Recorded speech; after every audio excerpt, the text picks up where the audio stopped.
यह कहानी एक ऐसी महिला की है जो अपने जीते जी एक कातिल हसीना से कम नहीं थी। कहा जाता है हर शाम जब वह अपना सफेद पसंदीदा गाउन पहनकर निकलती थी तो बला की खूबसूरत लगा करती थी।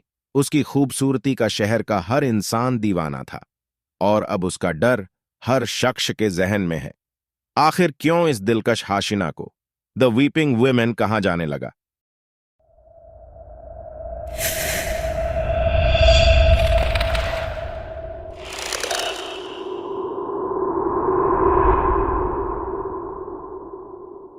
डायरी एरर में मैक्सिको की रहने वाली इस महिला का नाम मारिया था। मारिया की खूबसूरती के चर्चे हर जगह पर थे। एक दिन मारिया अपना सफ़ेद गाउन पहनकर बाजार में जाती है। बाजार में उसे एक युवक मिलता है जो उसको देखते ही उस पर फिदा हो जाता है और उस युवक को देखते ही मारिया का दिल भी उस पर आ जाता है। वो नौजवान मारिया को शादी के लिए प्रपोज करता है। मारिया भी उससे शादी के लिए हाँ कर देती है। जल्द ही दोनों शादी करके अपने नए जीवन की शुरुआत करते हैं।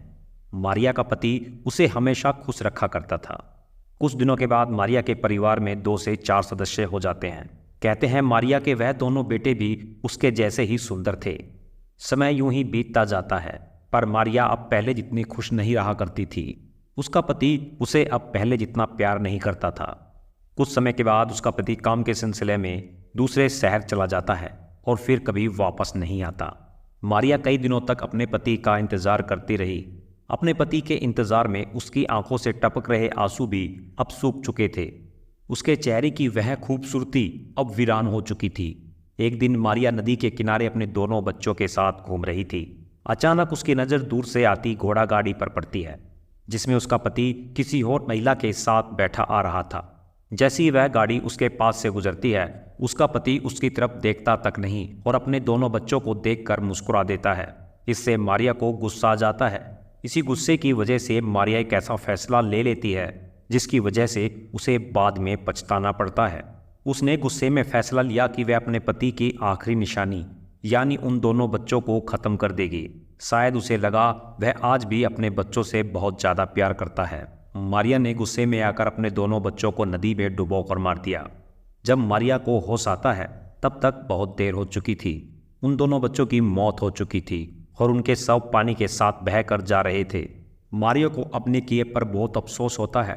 कुछ दिनों के बाद मारिया भी रोती हुई मर जाती है पर शायद उसके इस जघन्य अपराध के कारण उसकी आत्मा को भी मुक्ति नहीं मिली और आज भी उसकी आत्मा उसी नदी के पास रोती हुई भटकती है। मारिया की मौत के कुछ दिनों के बाद ही वहाँ के निवासियों ने यह दावा करना शुरू कर दिया कि उन्होंने सफ़ेद गाउन में एक महिला को रात के वक्त देखा है। शुरुआत में इन बातों पर गौर नहीं किया गया लेकिन कुछ दिनों के बाद ही उन गांव में बच्चों के गायब होने की घटनाएं होने लगी। अचानक एक बच्चे के गायब होने की घटना सामने आती है और गांव वालों को नदी के दूसरे किनारे पर अलेजांद्रो नाम का एक 15 साल का बच्चा बेहोशी की हालत में पड़ा हुआ मिलता है। उस बच्चे ने होश में आने के बाद जो बातें बताई उसको सुनने के बाद गाँव वालों के होश ही उड़ गए। अलेजांद्रो ने बताया जब वह नदी के किनारे पर बैठा था उसने देखा एक सफ़ेद गाउन पहनी हुई महिला रोते हुए नदी के पानी से बाहर निकलती है।